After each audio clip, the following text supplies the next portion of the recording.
Hello everyone, welcome back to Miss Rwanda 2022. We're currently in the bootcamp phase at La Palisse Nyamata Hotel, where we're going to be talking to the first group of contestants. Their group is called Kugira Ubupfura, and we're going to be getting to know them a little bit more. So I'm not alone, I'm with Miss Rwanda 2017, Miss Iradukunda Elsa. Hey Elsa. Hi Martina. How are you? Good, how are you? I'm very good. Are you ready? Yes, I'm so excited to meet the ladies. All right, let's go. Nkuko Martina bivuze tugiye kubana na groupe ya mbere ariyo Kugira Ubupfura irimo abakobwa bagera muri 4 aribo Kayumba Darina, Bahali Ruth, Muringa Jessica ndetse na Uwimana Jeannette.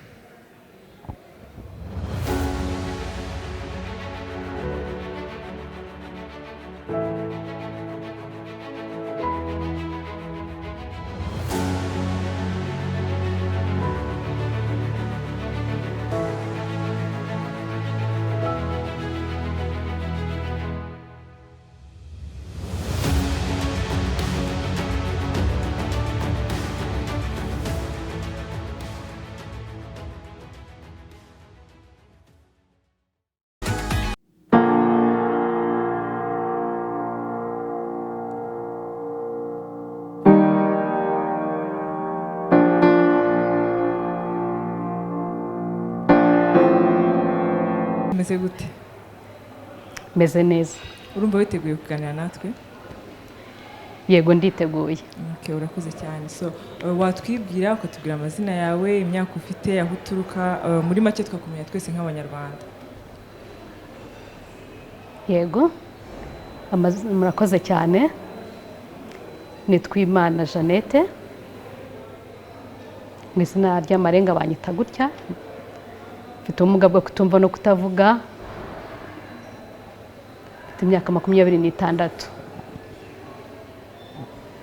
Mu rugo ni mu ntara y'Amajyepfo mu karere ka Nyanza.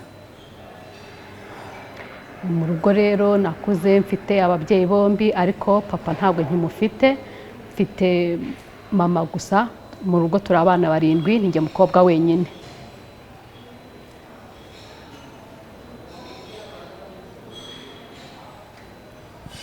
Urakoze cyane utubwiye ko ari wowe mukobwa wenyine. Bimeze gute kuvuka uri mukobwa wenyine ufite basaza bawe? Ese baragutetesha? Ese tubwire experience yo kuvuka uri umukobwa umwe mu bahungu gusa?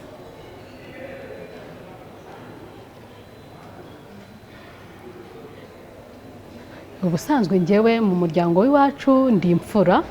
Mama yakuze njyewe nakuza nkunda antetesha nk'abandi bana. Ndinda nkura. Hanyuma rero nza kugira abasaza banje ariwe muhungu wa kabiri, turakomeza tugakina tukavugana tukaganira, yemwe ari byo gusetsa turasabana muri rusange, yaba ari kujya kureba umupira turajyana hamwe. Urakoze cyane Jeannette. Urakoze namwe.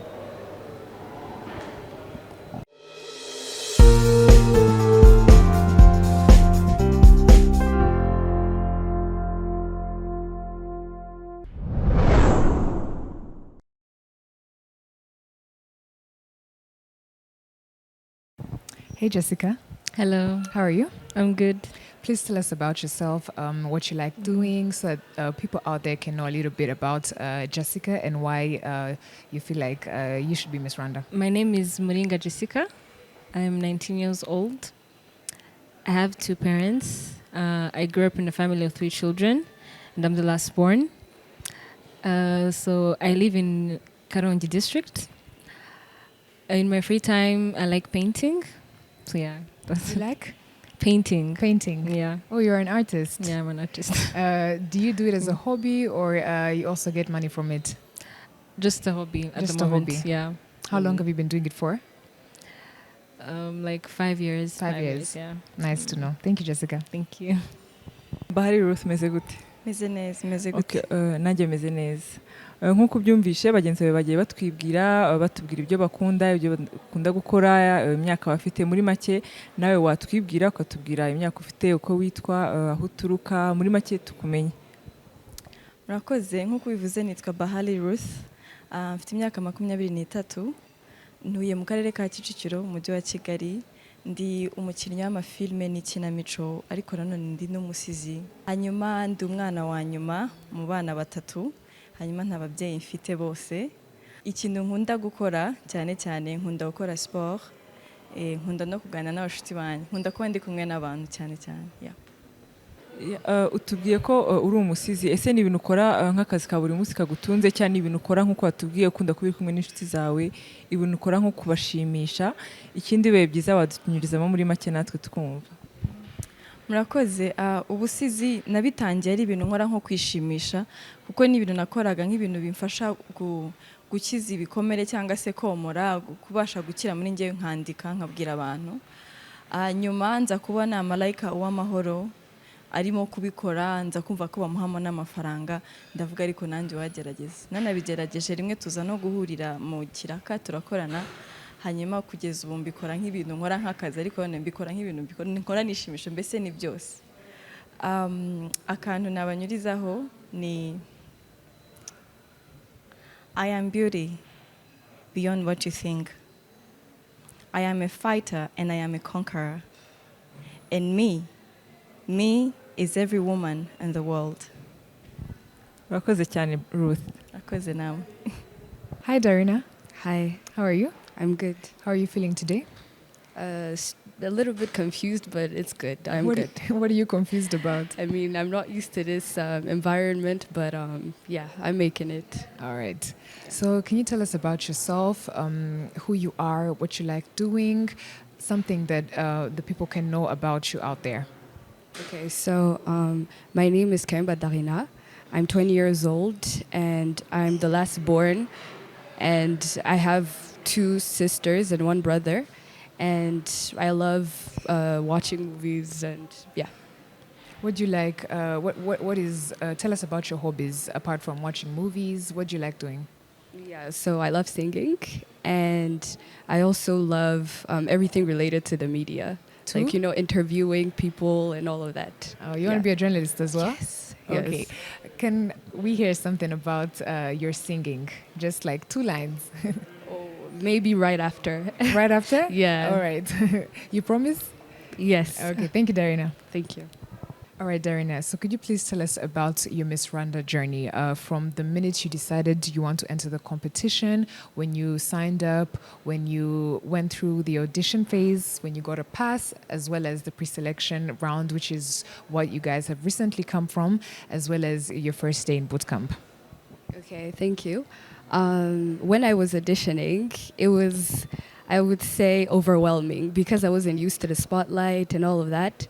But then when I got my pass, I was just overwhelmed because there were a lot of girls, like 100 or even more. And I was so happy. I went to tell my mom, and she was like happy and freaking out.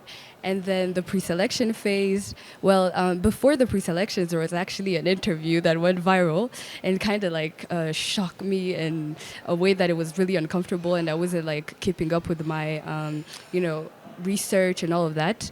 But then I actually kept on going and pushing, and I got my pass again. I was just like, wow. But now in the boot camp, I'm learning a lot, and it's a really good experience. Yeah. One more question. There were 70 girls in the pre-selection phase, and you were selected out of those to be representing in the top 20. How did it feel to be picked out of a huge group of people? It was just overwhelming. That's the word I'm actually using in actually explaining all of this. But because I was actually looking at all of those girls, and I was like, they're all smart, all beautiful. And I was like, how are they even going to choose me? And then when I got chosen, I was just, wow, amazed and thankful. Thank you, Darina. Thank you.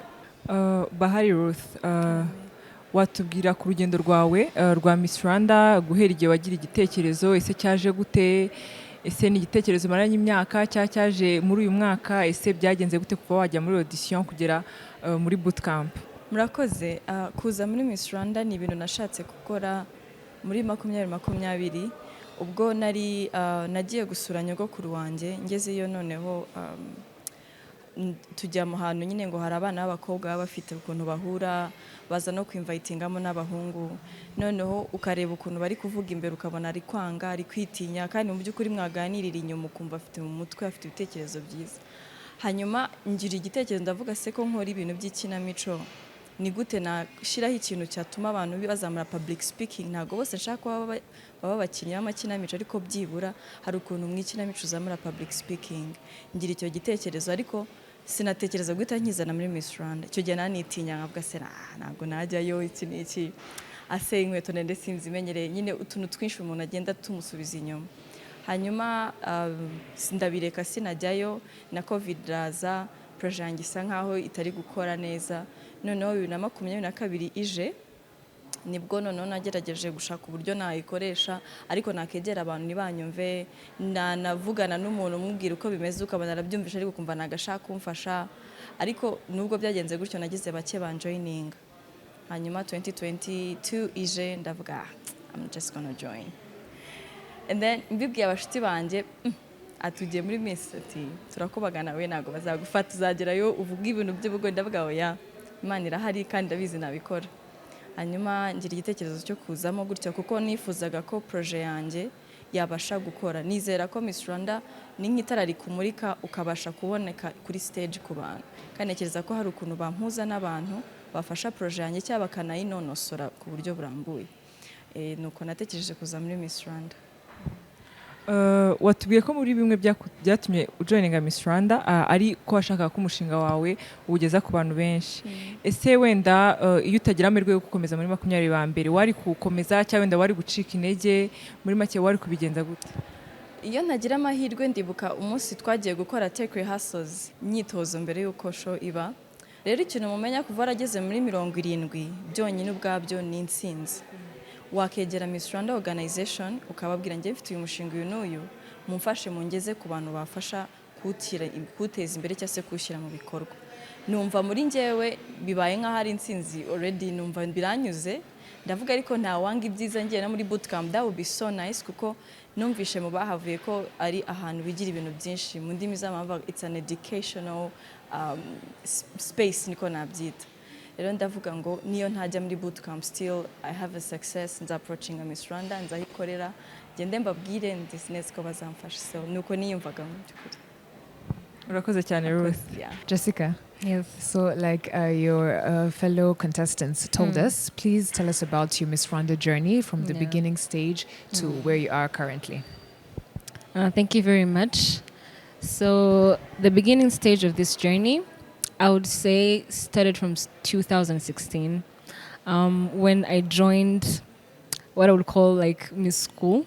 It was a competition. They were just like wanted to choose Miss School. So I joined the competition. I was in senior 2. So I joined the competition. I actually didn't know what I was doing. So I just joined. My friends were telling me to join. You have the figure, those things they tell you. So I joined, and by God's grace, I was the first runner-up. So from there, I just started loving it. So I was like, when I finished my high school, I would join on a national level. So that's where the idea came from. So when I finished my high school, it was last year. So I had the idea from like 4 years now. So I told my parents, I first told my dad, I was like, next year I'm going to join Miss Rwanda. So he was a bit confused because he didn't actually know you're joining Miss Rwanda. You're joining Miss Rwanda. But later on, he understood. He helped me with my project. He was really by my side. So my mom also, she was a bit confused. She was like, you cannot do this. You cannot go in front of the whole country. What are you going to say? How is it going to be? But later on, they just understood the whole process. So I would actually say that that's the beginning of everything. So I went for my auditions. It was in the Western Province in Rubavu. I was a bit scared because it was the first time going in front of the judges, the lights, the journalists. It was scary. So by God's grace, I passed the auditions. So the next phase was the pre-selections. So I was really scared, like really, really scared. So the pre-selections, I also passed, and it was really good. I was really excited. My parents were very happy and proud. So up until today, I would just say I'm still thanking God. I reached the boot camp. So far, it's been good. So yeah. All right, Jessica, one more question. How does it feel to have your parents' support in going through something that you really love and that you really want to pursue? I would say it's a good thing because when you have your family supporting you, it's actually a good thing. It gives you courage. And like, I don't want to disappoint them, and I'm going to put all my efforts to do everything I have to do so that I can make them proud and myself proud too. Yeah. Thank you, Jessica. Thank you. Jeannette, nk'uko bagenzi bawe bagiye batubwira urugendo rwabo rwo muri Miss Rwanda, uko igitekerezo cyaje, uko ese ibyo batekerezaga niko babibonye, si nawe watubwira uko igitekerezo cyawe cyaje, uko wajyaye muri audition, uko byari bimeze kugeza kuri uno munsi muri bootcamp.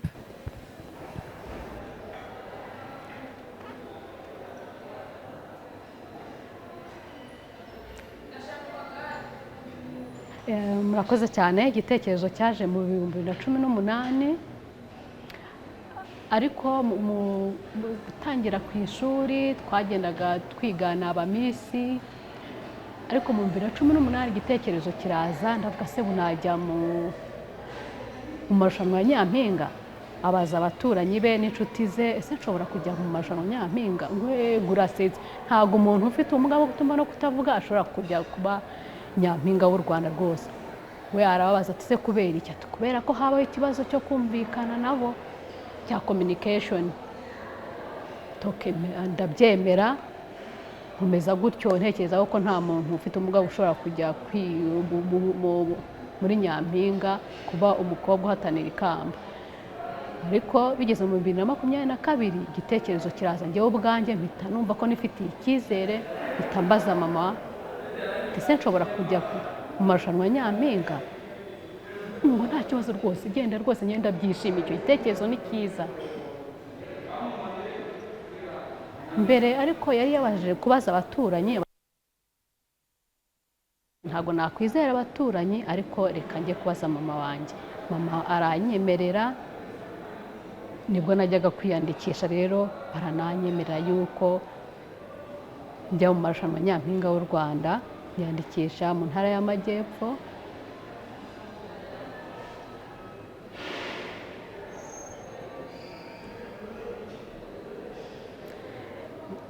Mu gihe cya audition numva nanjye barampamagaye, ariko bataraduhamagara nari mfite ubwoba pe. Ariko icyo gihe cyarageze ndatsinda. Tumaze gutsinda, hanyuma noneho duhura n'abandi benshi mu mujyi wa Kigali, ndongera kandi ndatsinda muri pre-selection. Aho ngaho rero byari bikomeye cyane, kuko noneho twari dufite abafite ubumuga babiri. Numvaga ko ndi butsindwe, ndabishimira cyane, naratsinze. Urakoze cyane. Wenda ikindi kibazo nakubaza, niba ntibeshye wahamagawe uri uwanyuma cyangwa se ubanziriza uwanyuma, ese wari wamaze gucika intege? Ese wumvaga ukifitiye icyizere kuri butambuke? Ese wumvaga wakitahira? Muri make tubwire like muri ako kanya uko wumvaga umeze.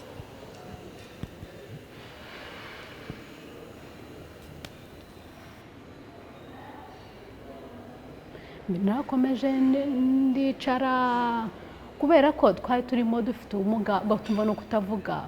Noneho abandi bo barumvaga, twari abafite ubumuga bwo kutumva turi babiri gusa.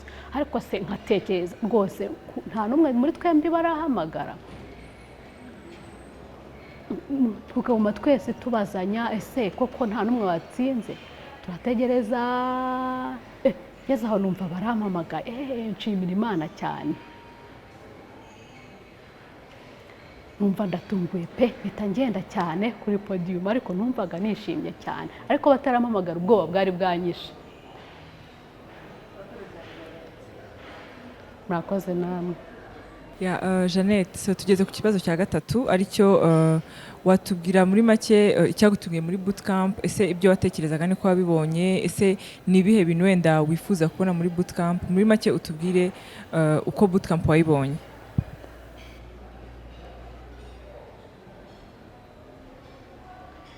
Muri make ni ubwa mbere njyewe ngeze muri hoteli imeze gutya. Nari mfite amatsiko pe yo kumenya aho hantu La Paris Nyamata. Iyi hoteli ni ubwa mbere njyewe nari nyigezemo pe, ariko ndabona ari ahantu heza cyane. Nahuye n'inshuti nyinshi, barimo bafite ubushake bwo kumenya ururimi rw'amarenga arirwo nkoresha. nk'iyo tugiye gufata amafunguro tuba tuganira mu rurimi rw'amarenga tukaganira, byose ni byiza aha ngaha, ndumva nishimye cyane. ese ni iki kintu wumva utegereje cyangwa se ushaka kubona muri bootcamp muri ibi byumweru bitatu?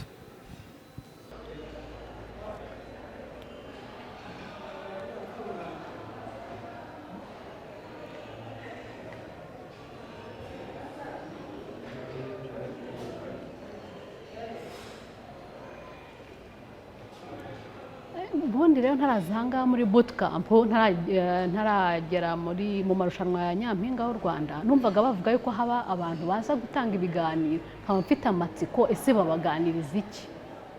Reka twizere ko ababaganiriza nibaza bizagushimisha cyane kandi hari ibyo uzakuramo. Urakoze cyane.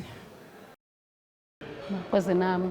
So Jessica, Yes. you're currently in the bootcamp phase. Yeah. Tell us about your experience from the second you got here. What surprised you? What are you anticipating? And what are you looking forward to learning or doing in the bootcamp? Thank you very much.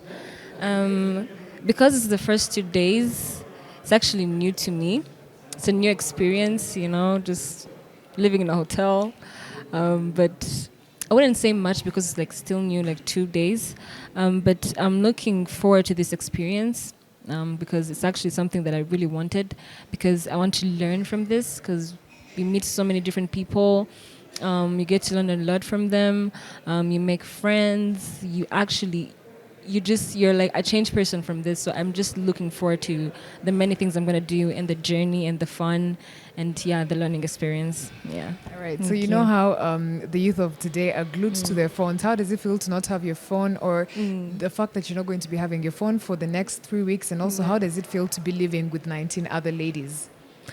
About the phones, it's actually it's not new because I've been in boarding school before. It's like boarding, but yesterday it was a bit challenging because you'd look for your phone, you're like, where's my phone? Where did I leave it? But you just get used to it, because like right now I'm just used to it. So living with other people, with other girls, it's not really new to me because I've been to boarding before. So it's actually fun, you know, having your roommates, you know, you dance, you eat together, you know, it's just fun. Yeah. All right. Thank you, Jessica. Thank you. Ruth, nk'uko bagenzi bagiye batubwira experience bagize mu mwiherero, so nawe watubwira uko bimeze, se uko bitekereza n'uko wabibonye. Ndabizi ko iyo abakobwa bari mu irushanwa rya Miss Rwanda, ikintu cya mbere twese tuba dushaka, nanjye nishizemo, ni ukugera mu mwiherero. Tuba twumva dushaka kureba ese bizaba bimeze bite. So wowe uko wabitekerezaga niko wabibonye, cyangwa se hari ukundi kuntu wabibonye? Muri make tunyure muri make muri no Miss ibiri mumaze hano, uko byari byifashe. Murakoze cyane. Kuba ndi muri bootcamp, I feel rich. Exactly. I feel rich. So ndumva nezerewe cyane. Mu by'ukuri yari goal yanjye, the biggest goal. Nimunyumve nabi kurusha no kuba Nyampinga w'u Rwanda. Kuko aha hantu niyo target nari mfite ya mbere, kuko ikintu nge nashyize imbere cyane ni projet yanjye, kugira byibura ibone ukuntu inonosorwa ku buryo bwiza, kandi ntekereza ko ahangaha barabikora, barabigufashamo cyane. Ikindi kintu cyantunguye, ntabwo cyantunguye ariko mbona nkaho nyine ntari ntekereje, nuko media ba Martina yo batwerekaga amavideo y'imyaka ishize, ntabwo batwerekaga ko buri munsi nyine nubwo aba Miss tutaba turi kumwe bamwebwe, ariko umuntu ababona hafi yanyu. Usually we just see them on Instagram, kuri media n'iki. So it kind of feels good, biranezeza kuri njyewe. Icyo ntekerezamo, ndashaka gusohoka hano nuzuye ubumenyi, nuzuye ibitekerezo, kandi nuzuye n'imbaraga. Ndavuga aba sponsor, aba mentors, ibintu bigiye bitandukanye. Murakoze.